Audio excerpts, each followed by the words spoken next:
दोस्तों, दिनाक्षी short hand में आपका स्वागत है। अगर आप चैनल पर नए हैं तो चैनल को सब्सक्राइब करें और बेल आइकन जरूर दबाएं। इस डिक्टेशन की एडवांस आउटलाइंस और वाक्यांश आप हमारे पेड बैच से प्राप्त कर सकते हैं। हमारे पेड बैच में आपको प्रतिदिन सभी डिक्टेशंस की एडवांस आउटलाइंस और वाक्यांश दिए जाते हैं। हमारे पेड बैच के बारे में संपूर्ण जानकारी प्राप्त करने के लिए और हमारे बैच को ज्वाइन करने के लिए आप डिस्क्रिप्शन बॉक्स में दिए गए मोबाइल नंबर पर व्हाट्सएप कर सकते हैं। इस डिक्टेशन की डेमो आउटलाइंस आप हमारे टेलीग्राम ग्रुप से प्राप्त कर सकते हैं। तो चलिए डिक्टेशन को स्टार्ट करते हैं। डिक्टेशन 5 सेकंड बाद स्टार्ट होगी। Ready, start. टाटा समूह के स्वामित्व वाली एयर इंडिया के विमान में महिला यात्री पर पेशाब करने के मामले में टाटा सन्स के चेयरमैन एन चंद्रशेखरन ने भी खेद जता दिया, लेकिन यह प्रश्न अभी भी अनुत्तरित है कि आखिर इतनी शर्मनाक घटना को विमान के चालक दल ने इतने हल्के में क्यों लिया।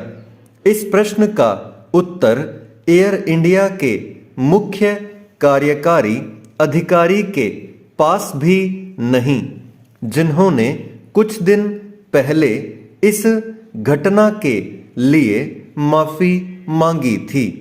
विमान के चालक दल ने सहयात्री महिला के साथ अभद्रता करने वाले यात्री से लिखित माफीनामा लेकर जिस तरह मामले को रफा दफा कर दिया, वह हैरान करने वाला है।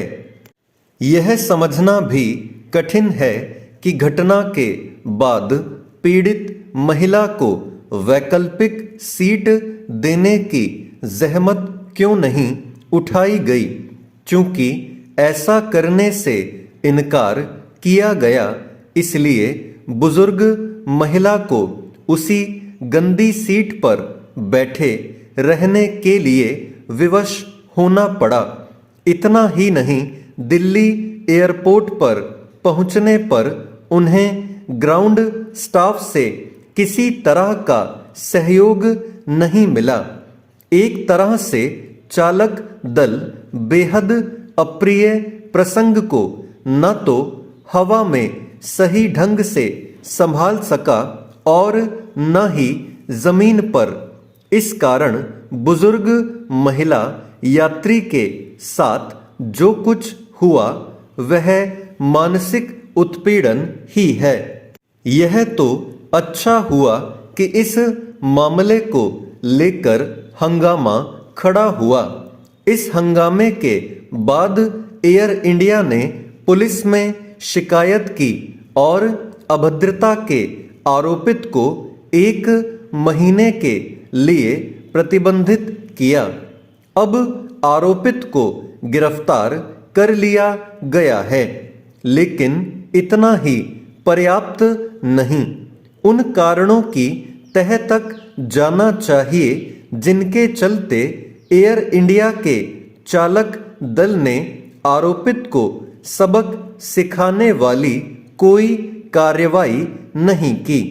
नवंबर माह में न्यूयॉर्क से दिल्ली आ रही एयर इंडिया की उड़ान में जो कुछ हुआ उसे लेकर नागरिक उड्डयन महानिदेशालय का हस्तक्षेप करना आवश्यक था।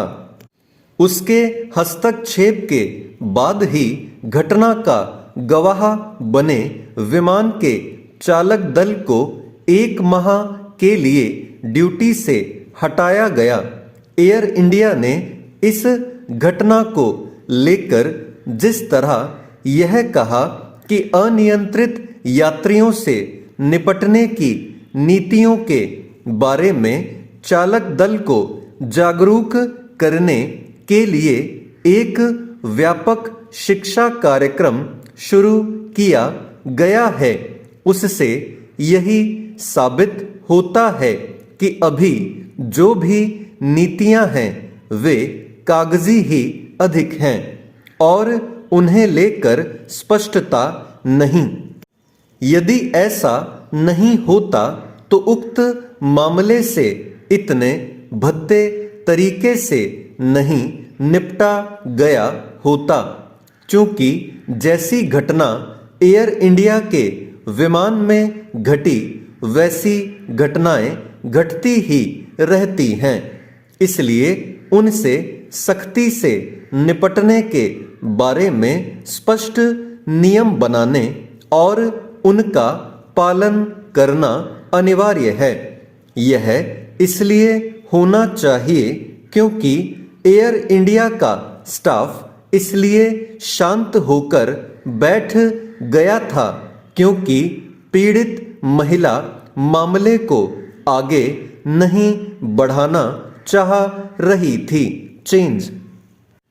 पंजाब में नशे की समस्या को खत्म करने के लिए सीमा पार से तस्करी को रोका जाना अति आवश्यक है।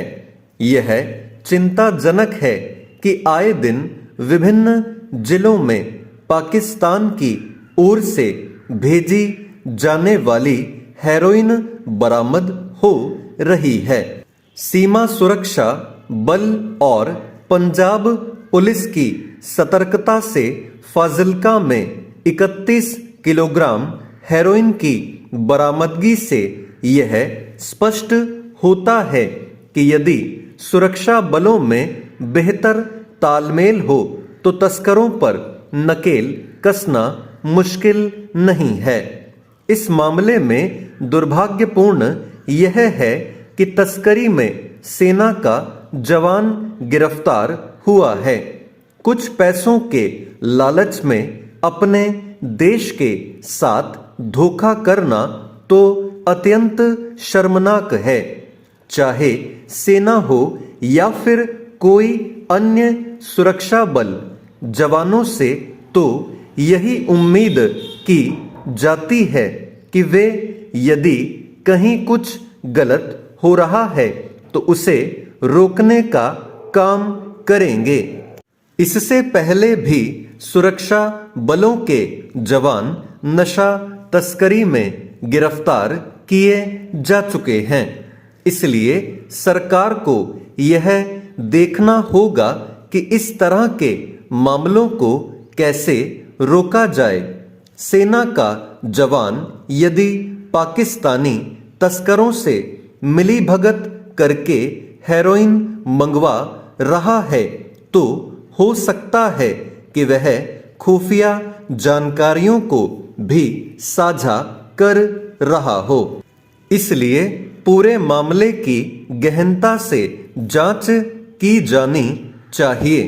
इसके साथ ही निगरानी तंत्र को और मजबूत करने की आवश्यकता है, जिससे समय रहते संदिग्ध गतिविधियों के बारे में पता चल सके।